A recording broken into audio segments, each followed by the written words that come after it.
Good morning. As you probably can hear from the background noise, I am near a road, but I'm on the Rockingham Trail.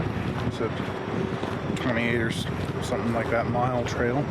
I'm not doing all 28 miles. I'm just going to go for about an hour and then turn around. But today is a tech test. As you can see, I have this little buddy here. And I've been thinking, how do I get video better shots while I'm walking up a 4,000 footer, and this was kind of the solution. So we're gonna take some shots with it and see how it does.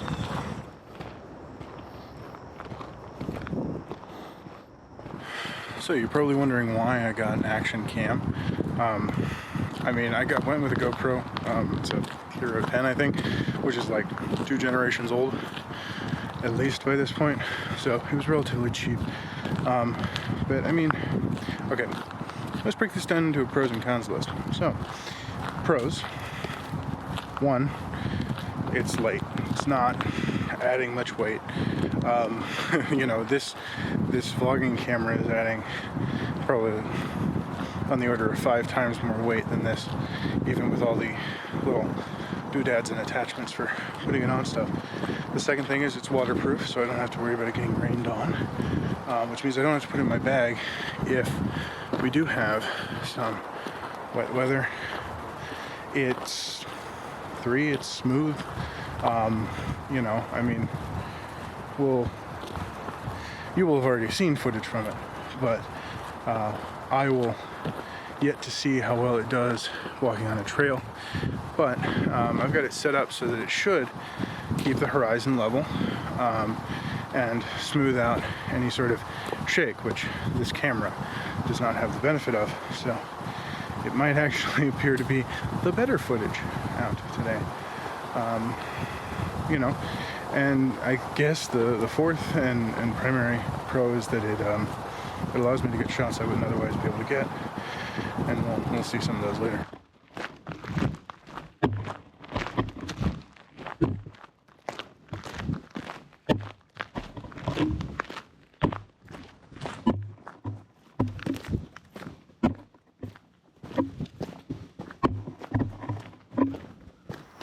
Okay, so we talked about pros, now let's talk about cons. Because no piece of gear is perfect.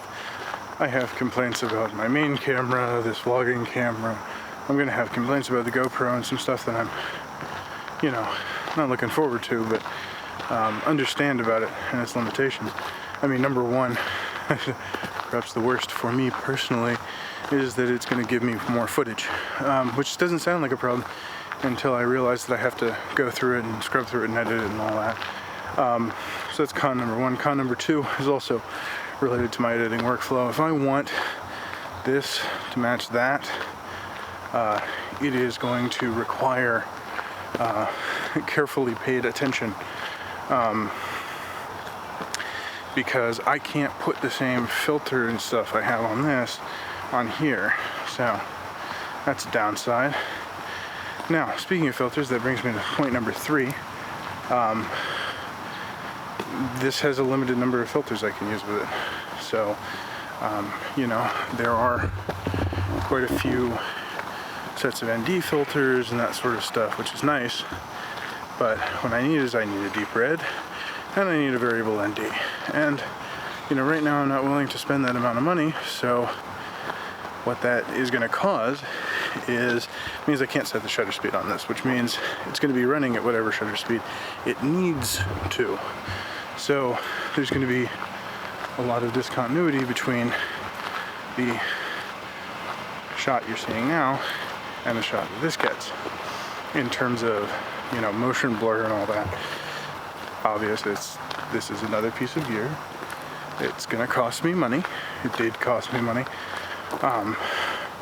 You know, relatively cheap and inexpensive, but as I have found with all of my gear, I'm like, oh, my production values are here, I want it to be here. It's like, why? Well, nobody watches these, so, like, why spend hundreds, if not thousands of dollars on things like vlogging gear and camera gear and stuff? And it's for my own enjoyment. But that doesn't mean that it doesn't still hurt every now and then when you gotta pay for it. So, well, those are the cons. One of the cool things, though, is that I can now record myself recording myself, so you can see what I see.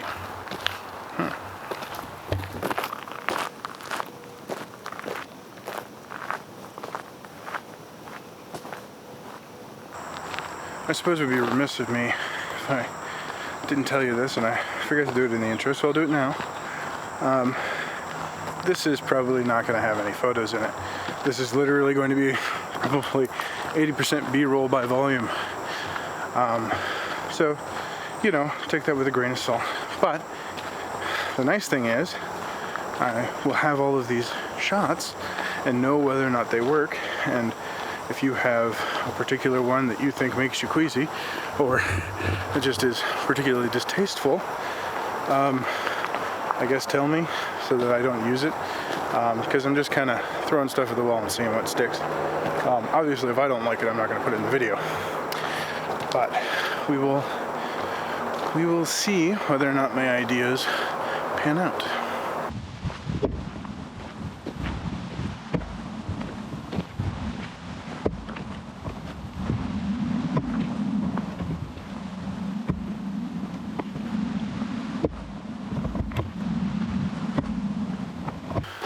So that's looking like it's going to be it for today. One last thing I do want to show you is that I have added